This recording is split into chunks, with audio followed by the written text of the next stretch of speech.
ನಮ್ಮ ಭಾರತೀಯ ಅಡುಗೆ ಮನೆ ಒಂದು ರೀತಿಯಲ್ಲಿ ಆಯುರ್ವೇದದ ಔಷಧಾಲಯವಿದ್ದಂತೆ ಅನ್ನೋ ಮಾತಿದೆ.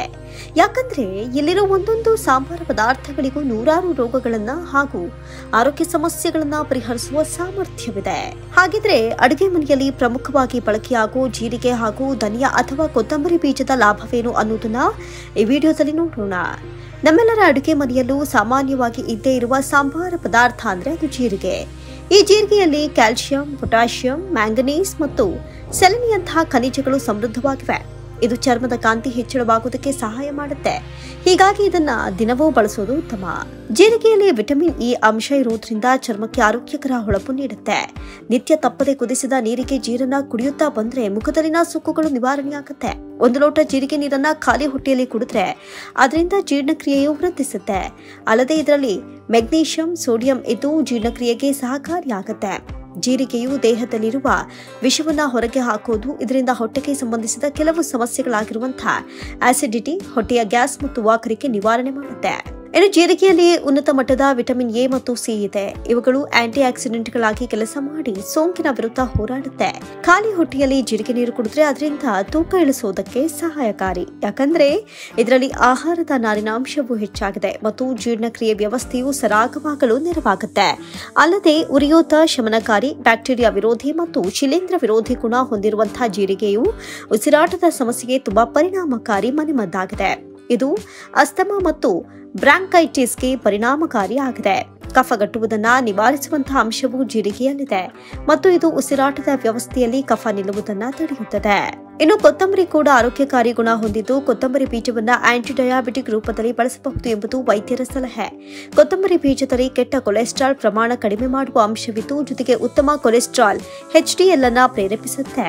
ಮಧುಮೇಹ ಮತ್ತು ಅಧಿಕ ಕೊಲೆಸ್ಟ್ರಾಲ್ನಿಂದ ಬಳಲ್ತಾ ಇರುವವರು ಪ್ರತಿದಿನ ಕೊತ್ತಂಬರಿ ಬೀಜ ನೆನೆಸಿದ ನೀರನ್ನ ಕುಡಿಬೇಕು. ಅದರಿಂದ ಸಮಸ್ಯೆಯು ಅದ್ಭುತ ರೀತಿಯಲ್ಲಿ ನಿಯಂತ್ರಣಕ್ಕೆ ಬರುತ್ತವೆ. ಸಾಮಾನ್ಯವಾಗಿ ಮಹಿಳೆಯರಲ್ಲಿ ಬಿಳಿ ಹೋಗುವ ಸಮಸ್ಯೆಯನ್ನ ಅನುಭವಿಸ್ತಾ ಇರ್ತಾರೆ. ಅದು ಕೆಲವೊಮ್ಮೆ ದುರ್ವಾಸನೆ ಹಾಗೂ ಸೋಂಕು ಉಂಟಾಗುವಂತಹ ಸಮಸ್ಯೆಯನ್ನ ಸಹ ತರುತ್ತೆ. ಕೆಲವರು ಅತಿಯಾದ ಬಿಳಿ ಹೋಗುವುದರ ಪರಿಣಾಮ ತುರಿಕೆ ಹಾಗೂ ದೇಹದಲ್ಲಿ ಶಕ್ತಿಯನ್ನ ಕಳೆದುಕೊಳ್ತಾರೆ. ಅಂಥವರು ಮನೆಯಲ್ಲಿಯೇ ಕೊತ್ತಂಬರಿ ನೀರನ್ನ ಕುಡಿಯೋದ್ರಿಂದ ಸಮಸ್ಯೆಯನ್ನ ನಿಯಂತ್ರಿಸಿಕೊಳ್ಳಬಹುದು. ಅಜೀರ್ಣ ಸಮಸ್ಯೆಯನ್ನ ಹೋಗಲಾಡಿಸಲು ಕೊತ್ತಂಬರಿ ಬೀಜವು ಅತ್ಯುತ್ತಮ ರೀತಿಯಲ್ಲಿ ಸಹಾಯ ಮಾಡುತ್ತೆ. ಕೊತ್ತಂಬರಿ ಬೀಜದಲ್ಲಿರುವ ಬೋರ್ನಿಯೋಲ್ ಮತ್ತು ಲಿನೋಲ್ ಸಂಯುಕ್ತಗಳು ಜೀರ್ಣಕ್ರಿಯೆಗೆ ಸಹಾಯ ಮಾಡುತ್ತವೆ. ಮುಟ್ಟಿನ ಸಮಸ್ಯೆ ಇದ್ರೆ, ಈಸ್ಟ್ರೋಜನ್ ಸ್ರವಿಕೆಯಲ್ಲಿ ತೊಂದರೆ ಅಥವಾ ದೋಷಗಳಿದ್ದಾಗ ಋತುಚಕ್ರದ ಸಮಸ್ಯೆ ಅಥವಾ ಮುಟ್ಟಿನ ಸಮಸ್ಯೆ ಕಾಣಿಸಿಕೊಳ್ಳುತ್ತೆ.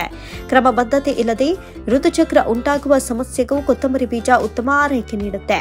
500 ಮಿಲಿಲೀಟರ್ ನೀರಿಗೆ 6 ಗ್ರಾಂ ಕೊತ್ತಂಬರಿ ಬೀಜವನ್ನ ಸೇರಿಸಿ ಚೆನ್ನಾಗಿ ಕುದಿಸಿ, ಚೆನ್ನಾಗಿ ಕುದಿ ಬಂದ ಬಳಿಕ ಉರಿಯನ್ನ ಆರಿಸಿ, ನೀರನ್ನ ಸೋಸಿ 1 ಚಮಚ ಸಕ್ಕರೆಯನ್ನ ಸೇರಿಸಿ ಬೆಚ್ಚವಿರುವಾಗಲೇ ಕುಡಿಯಿರಿ. ನಿಯಮಿತವಾಗಿ ಈ ಕ್ರಮವನ್ನ ಅನುಸರಿಸಿದ್ರೆ ಮುಟ್ಟಿಗೆ ಸಂಬಂಧಿಸಿದಂತೆ ಅನೇಕ ಸಮಸ್ಯೆಗಳು ನಿವಾರಣೆಯಾಗುತ್ತವೆ. ಗ್ಯಾಜೆಟ್ ಮೊಬೈಲ್ನ ಬಳಕೆಯಿಂದ ಲವರು ಕೆಂಪು ಮಣ್ಣು ಅಥವಾ ಕಣ್ಣಿನ ಉರಿಯೂತದ ಸಮಸ್ಯೆ ಎದುರಿಸುತ್ತಾರೆ. ಅಂತಹ ಸಮಸ್ಯೆಯನ್ನ ನಿವಾರಿಸಿಕೊಳ್ಳೋದಕ್ಕೆ ಮನೆಮದ್ದು ಅಂದ್ರೆ ಕೊತ್ತಂಬರಿ ಬೀಜ.